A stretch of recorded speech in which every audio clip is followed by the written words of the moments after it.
এই সেই চন্দননগরের ঐতিহাসিক স্থান প্রবর্তক সংঘ আশ্রম। যিনি প্রতিষ্ঠা করেছিলেন তিনি স্বদেশপ্রেমী মতিলাল রায়। উল্লেখ্য, এই প্রবর্তক সংঘ ছিল চন্দননগরের বিপ্লবী আন্দোলনের পীঠস্থান।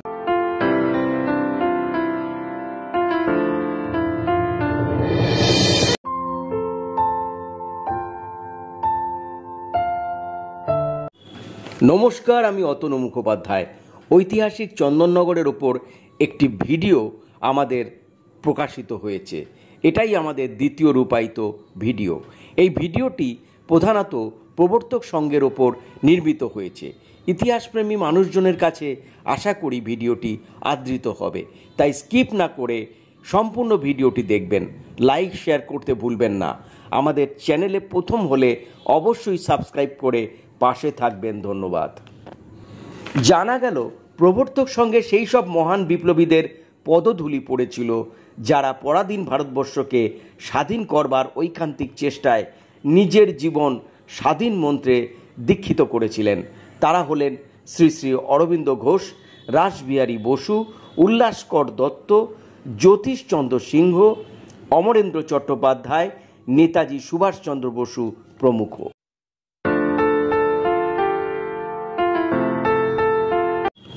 কিভাবে আসবেন জানিয়ে রাখি। যে কোনো প্রান্ত থেকে চলে আসুন চন্দননগর রেল স্টেশন। সেখান থেকে 10 মিনিটের রাস্তা জিটি রোডের ওপর সরিষাপাড়া নামতে হবে। সেখানে নেমে বোড়াই চণ্ডীতলা মন্দির।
মন্দিরটিকে সামনে রেখে ঠিক বাঁ হাতের গলি সোজা গিয়ে সামনে মিলবে প্রবর্তক অন্নপূর্ণা মন্দির।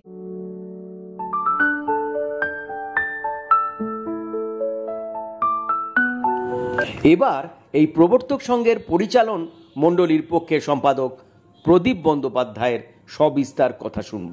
আচ্ছা, আপনার নামটা একটু কাইন্ডলি বলবেন প্রথমে।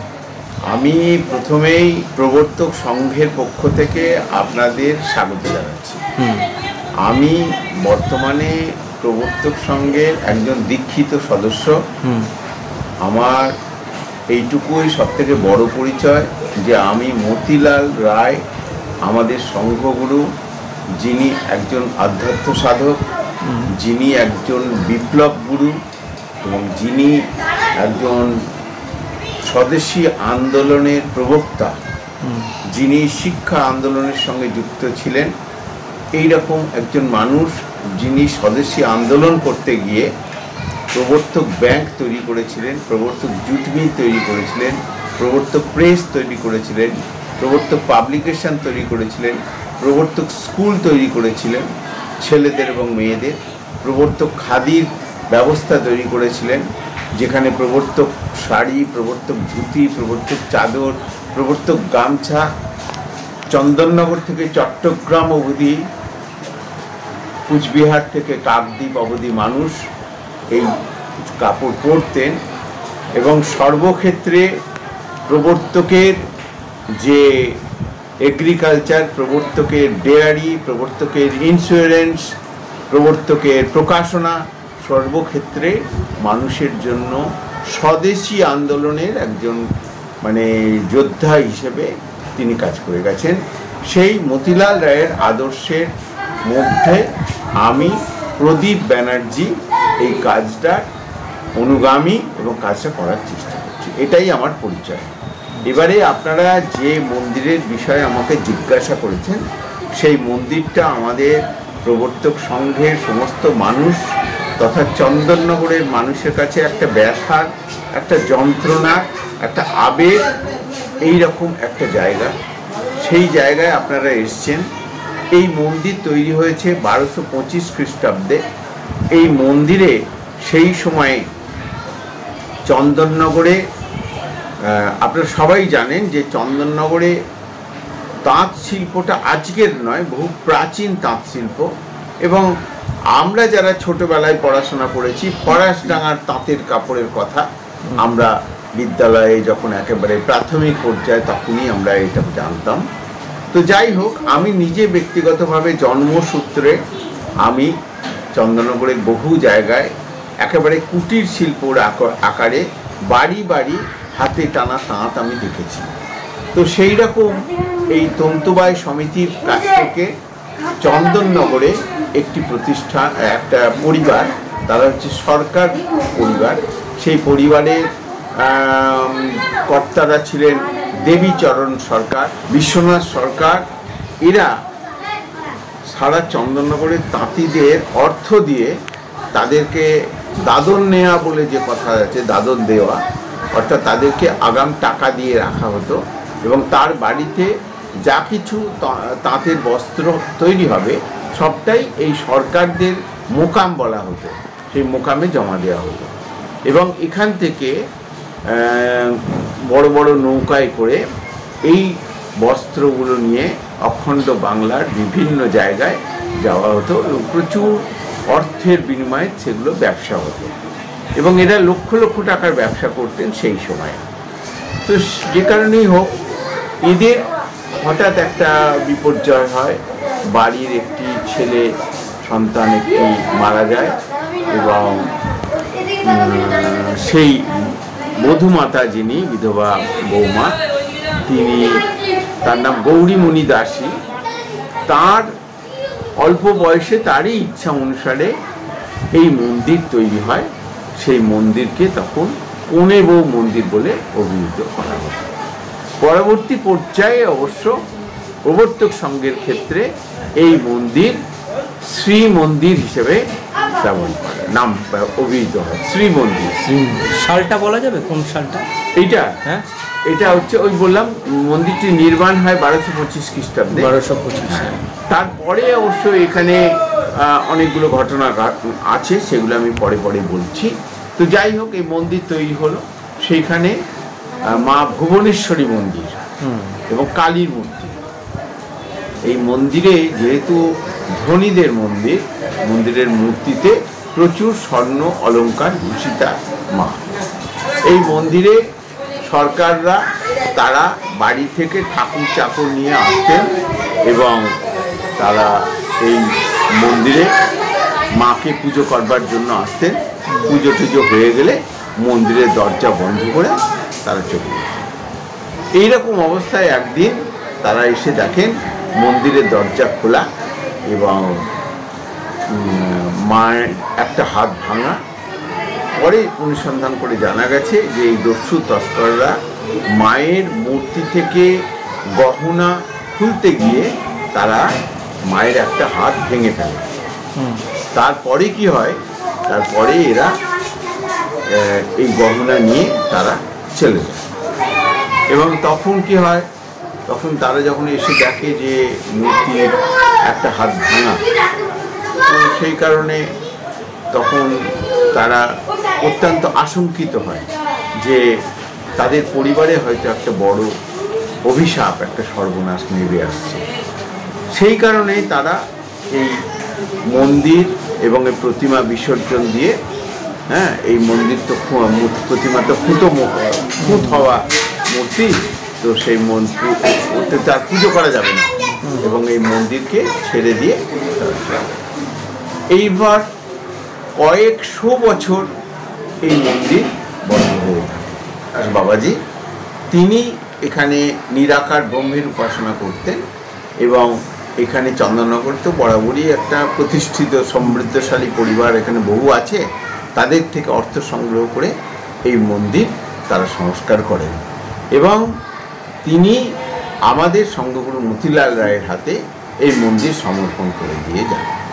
এবং পরবর্তী পর্যায়ে এখানে সংঘগুরু মতিলাল রায় তারই নেতৃত্বে এখানে বিপ্লবী আন্দোলনের যে সহিংস বিপ্লব, যেমন কানাইলাল দত্ত, আপনার মনীন্দ্রনাথ নায়েক, চারুচন্দ্র রায়, তারপরে উপেন্দ্রনাথ বন্দ্যোপাধ্যায়, বসন্ত কুমার বন্দ্যোপাধ্যায়, নরেন্দ্রনাথ বন্দ্যোপাধ্যায়, শ্রীশচন্দ্র পাল, রাসবিহারী বসু, এরকম বহু বিপ্লবী এখানে গোপনে এই মন্দিরের মধ্যে তারা সহিংস বিপ্লবের কর্মকাণ্ড চালিয়েছেন। এবং একেবারে শেষ পর্যায়ে 1923 সালে বিপিনচন্দ্র পালের উপস্থিতিতে এবং সভাপতিত্বে এবং সুভাষচন্দ্র বসুর উপস্থিতিতে এই মন্দির জাতির উদ্দেশ্যে নিবেদিত হয় এবং স্বদেশী আন্দোলন বা অক্ষয় তৃতীয়ার মেলা সেই থেকেই এখানে শুরু হয়।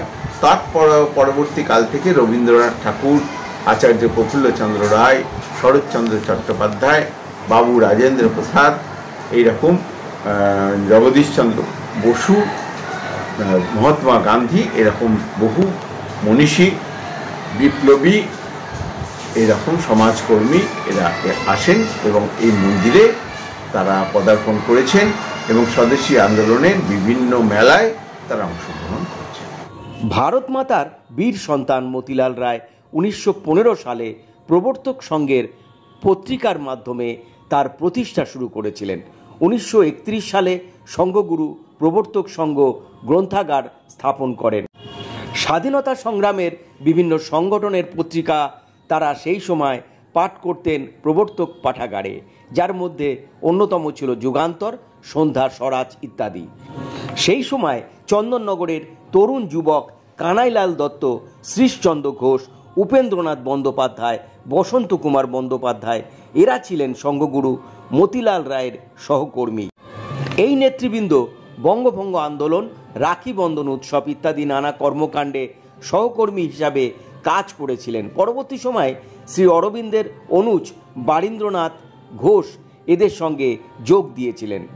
জানা গেল সংঘের কর্মকাণ্ডে মুগ্ধ হয়েছিলেন মহাত্মা গান্ধী, রবীন্দ্রনাথ ঠাকুর, কাজী নজরুল ইসলাম, নেতাজি সুভাষচন্দ্র বসু, শরৎচন্দ্র চট্টোপাধ্যায়, বিজ্ঞানী প্রফুল্লচন্দ্র রায়, বিজ্ঞানী সত্যেন্দ্রনাথ বসু, বিধানচন্দ্র রায় প্রমুখ।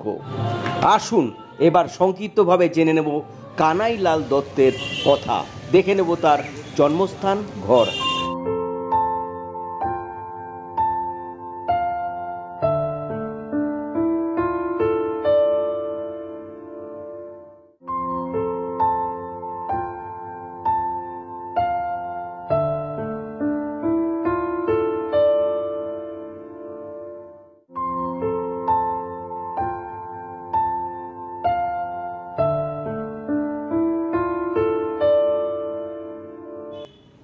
কানাইলাল দত্ত ছিলেন ভারতবর্ষের স্বাধীনতা সংগ্রামের অন্যতম বীর শহীদ।